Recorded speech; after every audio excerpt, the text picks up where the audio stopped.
Really, the good versus evil, Major Samaritan, and the machine has a lifeline, but barely. We've been stripped of, all of our resources as far as cash, money. We can't access that. One thing we have going for us is that the machine, unknown to Decima, is it doesn't, or the Samaritan machine does not, can't recognize us. Decima doesn't know that, but that's pretty much it. And Finch emphasizes clearly, covers. Now you have characters that are these fish out of waters that are, can be advantageous, where I might be a guy who's doing a specific job. It's way overqualified. It's superhero-esque kind of thing, and there's a lot of humor in that. How would you know that? So they've done a great job with all those characters. They make them. There's some great strengths and incredible weaknesses to them too. That are, it's like us people. I don't do well at answering questions. I'm better at acting. Hey, so far, yeah. Well, you could have totally passed the buck.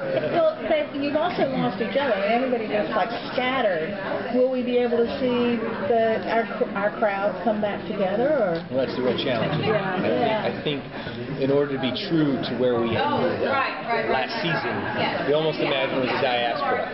All our guys were forced to split up, go their own way. As Jim said, they all have alter egos, essentially. It's almost more of a comic book convention that you would imagine. They have day jobs. There's a Clark Kent aspect to this now that they have to maintain. And doing that with a character like Reese or Shaw, you're thrusting them into a position where it's almost like a caged lion. They're very upset with the idea that they feel like they've been rendered futile in a way. It's like, what am I doing this silly job for when we should be getting out in front of these things? We should be getting out in front of these numbers. And I think there's a bottleneck with the numbers. And then we're going to see that they resume, but at a very critical juncture in the premiere for a reason. And I think if we imagine the first 3 seasons of this show about living in an Orwellian surveillance state, the show is now evolving into an area where artificial intelligence becomes the preeminent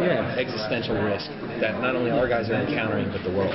We think it's a lot of fun. As Jim said, Samaritan is very powerful, and it's almost as though the machine and Samaritan are looking at through the same lenses, but processing them differently. This season is about a war. It's a war between two machines, almost a Cold War involving the United States and the Soviet Union at one point in time, or jockeying. Caviezel and That one too. Well, you were talking about the fact that Samaritan is super powerful because it has new processors now, and the machine has got 10-year-old processors or whatever. But I always got the impression that the machine was smarter because it has a sense of morality that it got from Finch. So, but Samaritan doesn't have that guidance. No, he is an ego machine. But so, when you listen to the senator talk and all these guys, this thing will take away all your problems. But it's Pandora's box. It comes around, and it can think for itself. There's no what Finch put these little this immune system in it that kind of gave it a conscience to save those lives that are that we look past. And I think of this season as survive and advance with the mission. And what the writers have done so well, brilliantly, is as complex as a story could get. Generally, some guys walk in. Go ahead, say that. What was that last part again, Jim? About the writers have written is the simplicity of human beings. And I think that's what people love about it, is save lives. I watched the show out of nowhere. I don't know how many times this is. Like a guy that didn't fully understand all this stuff, but understood there was a basic element. There's a number that saved this life. And the level of commitment with these guys. They're like a group of Jedi warriors, and they come together, and right now they're broken apart, and they're trying to communicate, and it's about survival, keeping that cover, but there's a level of where other guys will say, I think at all costs we have to risk this one particular episode that we're shooting right now. Now you have this stuff going on between Finch and Reese of, this, we don't do something right now, this girl dies. I can tell you that right now. And he says, no, better to, maybe, he's not saying this, but better to one die than the entire mission collapse. And so this is where the dilemma really starts to play out. It's funny that you use you likened it to Star Wars a little bit. It sounds like the way you're teeing this up is like you guys are leading a rebellion against a pretty significant technology-driven empire. The empire is striking back. That's exactly. There's no, I mean, it's really, how do we do this now? And there are, I might be good here, but I need Finch to do this. And Sarah's great here, Shahi's great here, but Ruth's over here. And so, how do we communicate? So we sometimes have to use our POIs or other people to get what we need. And but right now is trying to get our feet, just survive. And then it's going to be, how do we communicate? And then it's how do we have the resources to get the munitions that we need to fight these guys? Or organize. It sounds like this season is bringing you guys back together in some kind of ragtag rebellious fashion, maybe? Absolutely. I think that's a challenge. Jim said, how are our guys going to communicate? How are they going to work these numbers when someone watching them all the time? Now, what Root built into the servers was aliases or identities for our guys. Now, what that doesn't protect them from, if they engage in anomalous behavior to a certain degree where they draw the attention of law enforcement in such a way, we understand that Samaritan's hooked into that, and that becomes problematic. So even though it can hide them in the eyes of Samaritan to a degree, it can't hide them from a human operative that works for Samaritan. Mitch is really emphasizing not drawing attention to ourselves. And sometimes characters, will do that, or I will, or whatever, because of the idea is that is it better to let this one die. And conflict is fantastic at that point. And there is what do they say? Our liabilities are overflows of our assets.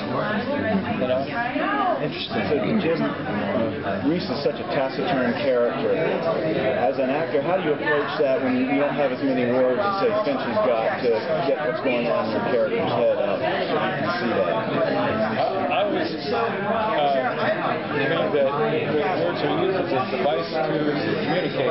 You don't need to communicate with that. It's more interesting and artistic to use stuff that's really knowledge used first with in my mind, and a lot of it is I don't need this, I don't need this, I don't need this. It's different. Everybody has a different interpretation of what he was thinking, or what I find more fascinating. There's so many different modes of communication, and one of my favorite scenes last year, Jim and Michael were in Italy after they landed, and he was questioning his own disillusionment with the machine and the advent of Carter's death, and he has that scene where he sits down with Michael, and Jim conveys so much in that scene non-verbally that it, to me, felt even more emotional. It was really fantastic. It was really great. Now, guys, we have one more question for you. I think you co-wrote the premiere of Panopticon. Can you describe or talk about the significance of that title, what we should expect? I looked at the definition, but I just wanted to see what you had to say. Certainly, there's a literal definition of Panopticon. It largely revolves around the notion of a prison system, whereby there's one central, almost tower that can view all cells at one time. But the more figurative definition of Panopticon is kind of what we're all living in now, which is, whether it's London's Ring of Steel or Bloomberg's cameras, we know someone's always watching. all the stuff that's dribbling out there, Edward Snowden in the garden, you kind of know. I live in Brooklyn. Woke up in the morning. I said, "Hey, get on the phone. There are white flags on the Brooklyn Bridge." And huge. And sure enough, they had these guys on surveillance, but the images were a little bit. They couldn't quite make that out, so they'll probably start doing a little bit of upgrade on their imaging.